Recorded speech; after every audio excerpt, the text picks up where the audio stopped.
Siapa yang menggodamu, Mas? Aku mau mandi. Sanggah Ariana setelah Demian melepaskan panggutannya.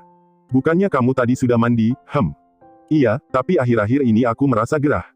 Sahut Ariana seraya menatap lekat suaminya itu.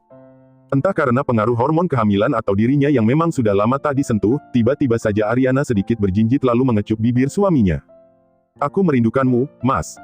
Ucapnya lagi seraya mengalungkan kedua tangannya di leher sang suami, tak ada salahnya kan dia yang menggoda duluan. Demian yang memang hampir sebulan ini menahan hasratnya, nampak runtuh pertahanannya. Diraupnya bibir istrinya itu dengan rakus dan menuntut. Lalu dengan sekali hentakan ia membawanya duduk di atas sofa. Aku juga sangat menginginkanmu, sayang. Tapi aku takut. Ucap Demian pada sang istri yang kini sudah duduk di atas pangkuannya. Ariana mengangkat sebelah alisnya tak mengerti. Kenapa takut? Ucapnya. Dinda kehilangan satu bayinya karena kelelahan dan aku juga takut jika membuatmu lelah maka bayi-bayi kita akan. Demian menjeda ucapannya saat Ariana terkekeh. Kenapa kamu tertawa? Ucapnya kemudian.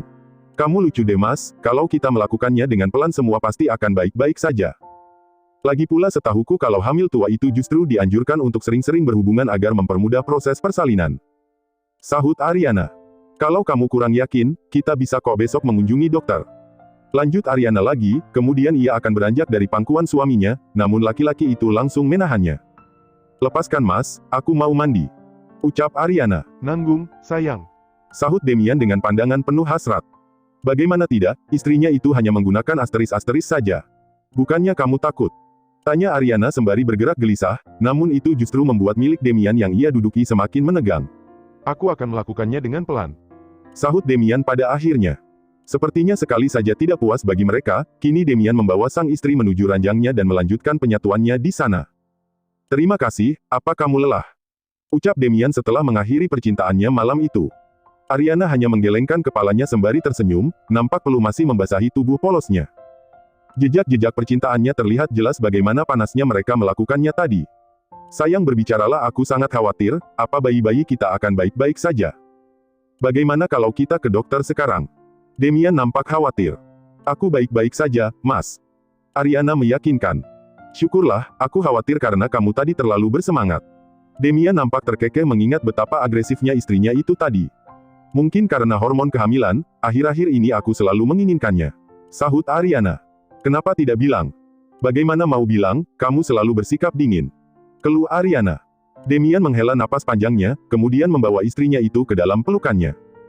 Maafkan aku, akhir-akhir ini selain karena kesibukanku di kantor dan memikirkan masalah mama dan papa.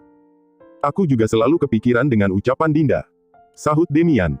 Kalau kamu merasa khawatir, besok kita ke dokter saja. Lagi pula setiap keadaan ibu hamil kan berbeda-beda Mas, keadaanku dan Dinda waktu hamil dulu juga mungkin berbeda. Jadi jangan terlalu khawatir ya. Ariana mencoba meyakinkan. Baiklah, terima kasih sudah sangat pengertian dengan sikapku akhir-akhir ini, aku janji ini terakhir kalinya aku bersikap seperti ini. Aku sudah banyak belajar dari hubungan papa dan mama, kita memang harus selalu menjaga komunikasi. Sahut Demian.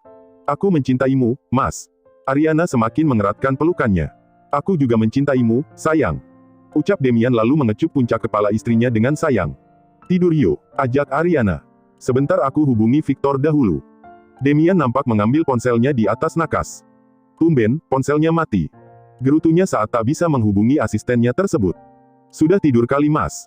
Ariana menatap jam yang sudah menunjukkan pukul 11 malam. Tak biasanya saja. Sahut Demian, kemudian meletakkan ponselnya kembali, setelah itu ia mulai memejamkan matanya menyusul sang istri yang mulai terlelap.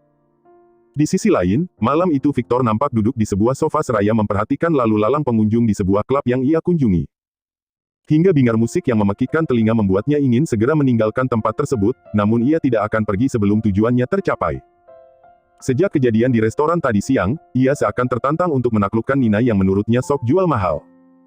Victor yang biasanya selalu berpakaian formal, kini menanggalkan jasnya dan hanya memakai kemeja yang ia lepaskan kancing atasnya 2 biji, terlihat pas membalut tubuh atletisnya.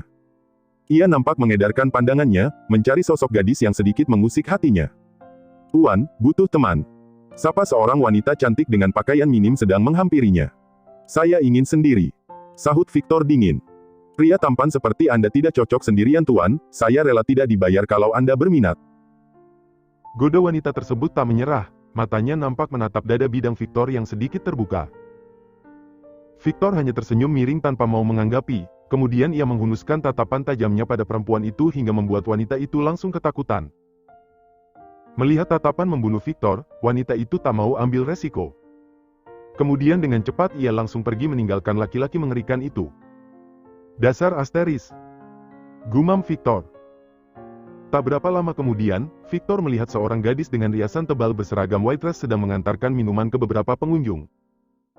"Nona, apa kamu sudah berubah pikiran?" tanya salah satu pengunjung setelah menerima segelas minuman beralkohol dari Nina. "Maaf tuan, saya tidak berminat," sahut Nina sopan, kemudian berlalu ke pengunjung lain. Nina nampak menolak beberapa pengunjung yang mengajaknya untuk menemaninya minum dan itu membuat Victor diam-diam mengangkat sudut bibirnya. Hingga menjelang pukul 3 dini hari Nina baru keluar dari klub malam tersebut. Victor yang sedari tadi menunggu di balik kemudinya langsung mengikutinya saat gadis itu naik ojek langganannya hingga sampai rumahnya. Meski bekerja keras seharian hingga dini hari, namun gadis itu tak terlihat mengeluh bahkan senyumnya selalu mengembang di bibirnya. "Terima kasih, Mas. Kembaliannya ambil saja, saya banyak terima tips malam ini," ucap Nina sembari mengulurkan uang 50 ribuan. "Terima kasih, Neng," sahut ojek tersebut. Setelah itu Nina segera masuk ke dalam kosnya, namun ia urung masuk dan langsung berbalik badan saat merasakan ada yang mengawasinya. "Siapa di situ?" teriaknya nyaring, karena keadaan yang minim pencahayaan ia tak bisa melihat jelas. "Woi setan kurap sini kalau berani!" teriak Nina lagi, namun tak ada tanggapan. Akhirnya Nina memutuskan untuk masuk ke dalam kosnya. Victor yang bersembunyi di balik pohon nampak mengumpat. "Sialan ganteng-ganteng gini dibilang kurap, ngomong-ngomong tuh perempuan makannya apa sih hampir pagi begini masih saja semangat teriak-teriak," gumamnya seraya menendang kaleng minuman di depannya tersebut. Kemudian Victor segera melangkahkan kakinya menuju mobilnya, lalu menghempaskan tubuhnya ke atas kursinya. Ia masih tidak percaya dengan tingkahnya sendiri, bagaimana bisa ia mengikuti gadis itu hingga ke depan rumahnya. "Tidak mungkin aku menyukainya, bukannya sudah sewajarnya aku melindungi sahabatnya Nyonya muda. Apa ini impian hari tuamu, sungguh sangat tragis," cibir Nyonya Anggoro saat melihat suaminya itu duduk termenung seorang diri di depan sebuah perapian di villa kecilnya. Setelah menempuh perjalanan yang lumayan jauh, malam itu Nyonya Anggoro baru sampai di sebuah perkebunan yang berbatasan langsung dengan pantai di mana suaminya sekarang berada. Beberapa tahun yang lalu ia pernah diajak suaminya ke sini, namun tempat itu belum dibangun sebuah villa seperti saat ini. Sepertinya sang suami sudah banyak merenovasi tempat itu, bahkan villa tersebut dibangun berhadapan langsung dengan pantai. Tuan Anggoro langsung menoleh ke belakang saat mendengar suara tak asing di telinganya. Suara yang ia rindukan akhir-akhir ini. "Apakah ini mimpi? Kamu?" ucapnya terkejut. "Kenapa? Kamu kaget melihatku di sini?" Nyonya Anggoro nampak melipat kedua tangannya di depan dada. "Untuk apa kamu datang kemari? Tempat ini tidak cocok untukmu," sahut Tuan Anggoro seraya membenahi kayu perapiannya agar menyala lebih besar. Ia tahu istrinya itu pasti sedang kedinginan. "Lalu menurutmu apa tempat ini cocok denganmu?" tanya Nyonya Anggoro yang nampak bergeming di tempatnya. "Kemarilah, di situ dingin." Tuan Anggoro menepuk sebuah kursi yang ada di sebelahnya tanpa berniat menjawab pertanyaan wanita itu. Nyonya Anggoro masih bergeming, ia tidak suka jika perkataannya diabaikan dan itu membuat Tuan Anggoro menghela napas panjangnya. "Anggap saja ini sebuah karma atas perbuatanku padamu, meski tidak sebanding dengan rasa sakit hatimu," sahut Tuan Anggoro dengan nada penyesalan. Beberapa hari sebelum pergi, ia sudah memohon pada sang istri agar memaafkannya. Namun wanita itu berkeras hati dan ia memahami itu.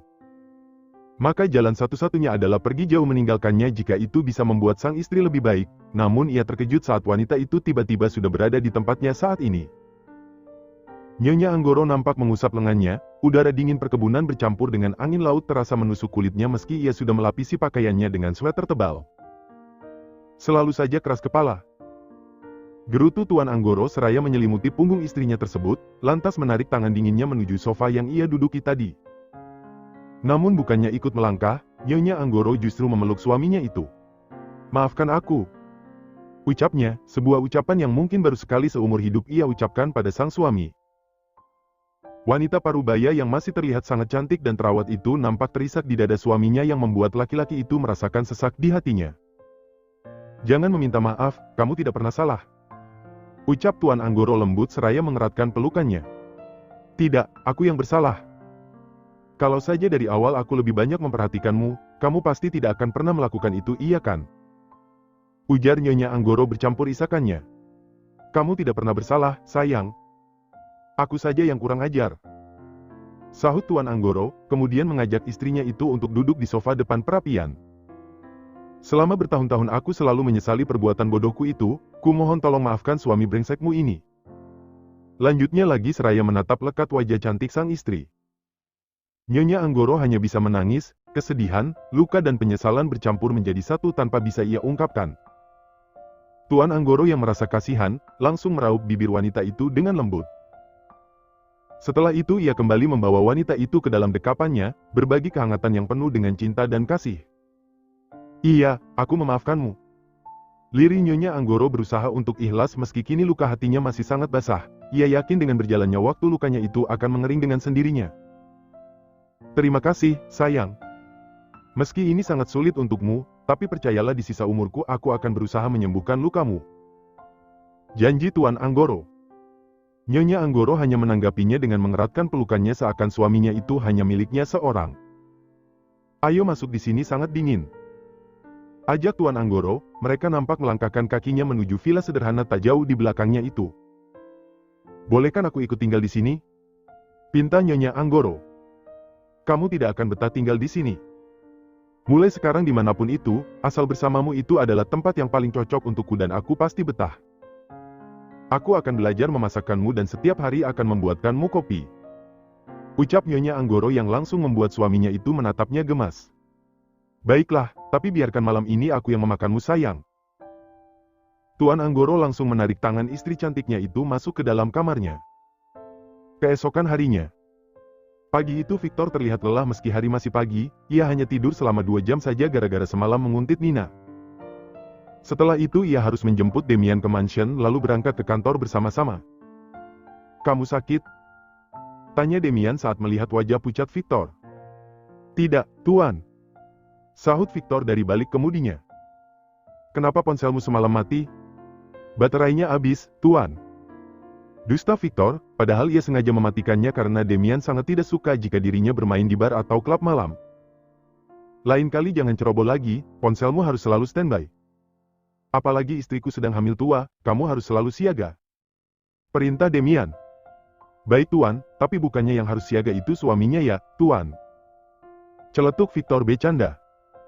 Ia melihat mood bosnya itu sedang baik jadi apa salahnya mengajaknya bercanda, meski ujung-ujungnya ia akan terkena makian laki-laki itu juga. Namun menggoda Demian adalah hal yang paling menyenangkan bagi Victor, hidup bersama sedari kecil dengan laki-laki itu membuatnya sangat hafal dengan sikapnya. Meski Demian terkenal angkuh dan arogan tapi Victor tahu laki-laki itu mempunyai sisi lembut dan empati tinggi pada orang-orang terdekatnya, termasuk dirinya. Tentu saja aku sangat siaga. Sahut Demian tak terima. Baguslah Tuan, nanti kalau saya saja yang siaga nanti dikira nyonya muda istri saya lagi. Celetuk Victor lagi. Sialan, kupastikan kamu gak ada bonus bulan ini. Ancam Demian kesal. Jangan dong Tuan, bagaimana saya bisa mencari calon istri kalau tidak ada bonus? CK, bonusmu tak seberapa daripada gajimu Vic. Cibir Demian. Pasrah deh. Sahut Victor kemudian yang hanya dibalas decakan kesal oleh Demian. Beberapa saat kemudian Victor nampak mengerem mendadak dan itu membuat Demian yang fokus dengan ipatnya langsung mengumpat. Kalau cari mati jangan ajak-ajak, Vic. Umpat Demian kesal. Maaf Tuan, tiba-tiba saja ada yang menyeberang. Sahut Victor beralasan. Ia nampak mencengkeram kemudinya dengan kuat saat tak sengaja melihat Nina sedang menyeberang bersama dengan seorang laki-laki. Mereka terlihat sangat akrab dan keduanya sesekali tertawa bersama. Sialan. Gumam Victor. Entah kenapa hatinya terasa diremas saat melihat pemandangan itu, kemudian ia segera melajukan kembali mobilnya dengan kencang. Victor nampak mondar-mandir di dalam ruangannya, sedari tadi ia sama sekali tak bisa konsentrasi dalam bekerja. Bayangan Nina yang sedang tersenyum mesra pada laki-laki lain membuat emosinya memuncak. Astaga, ada apa dengan diriku? Gumam Victor seraya meraup wajahnya dengan kasar. Tidak mungkin ia menyukai gadis itu, kenal baik saja tidak. Bahkan setiap kali bertemu selalu meninggalkan kesan kurang mengenakan. Sialan ini akibatnya jika terlalu kepo pada seorang wanita, dasar pengacau. Lebih baik aku segera melupakan gadis itu yang jelas-jelas sudah punya kekasih. Umpatnya dalam hati. Lalu ia melanjutkan lagi pekerjaannya yang nampak masih menggunung di atas meja kerjanya. Beberapa saat kemudian perutnya tiba-tiba keroncongan, lalu ia melihat jam yang melingkar di pergelangan tangannya. Pantas tidak bisa konsentrasi, sudah masuk jam makan siang ternyata. Gumam Victor. Setelah itu ia beranjak dari duduknya, lalu menyambar kunci mobilnya di atas mejanya. Vic, hari ini kamu tidak ada meeting di luar kan? Tanya Demian saat melihat Victor baru keluar dari ruangannya. Tidak ada, Tuan. Baguslah, kalau begitu setelah makan siang kamu standby di kantor ya? Saya mau mengantar istriku ke dokter. Perintah Demian. Baik, Tuan. Apa perlu saya antar? Tawar Victor. Tidak perlu, saya hanya ingin pergi berduaan saja sama dia. Sahut Demian. Pacaran lagi, Tuan. Ujar Victor dengan nada meledek. Iri. Makanya cari pacar, percuma punya badan bagus dan kantong tebal tapi tidak laku. Cibir Demian, setelah itu berlalu pergi sebelum asistennya itu membalasnya. Sial, bagaimana mau punya pacar belum PDKT aja sudah ditolak. Umpat Victor dalam hati. Setelah itu ia segera meninggalkan kantornya tersebut untuk mengisi perutnya yang sedari tadi sudah keroncongan. Beberapa saat kemudian ia nampak memarkirkan mobilnya di sebuah restoran tengah kota tak jauh dari kantornya. Ceka, kenapa aku justru kemari? Gerutu Victor saat matanya menatap restoran yang kemarin siang ia datangi bersama Demian. Victor ingin mencari restoran lain, tapi ia harus terburu-buru masuk kantor kembali untuk menggantikan Demian yang ia pastikan tidak akan kembali lagi.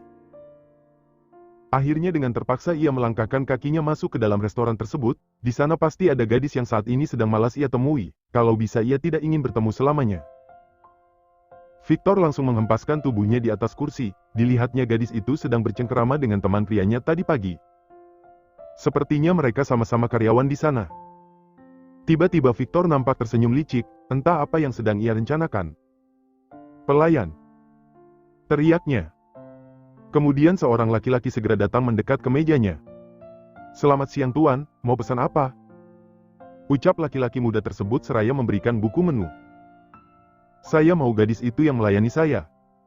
Tegas Victor seraya menunjuk Nina yang juga nampak sibuk melayani pelanggan.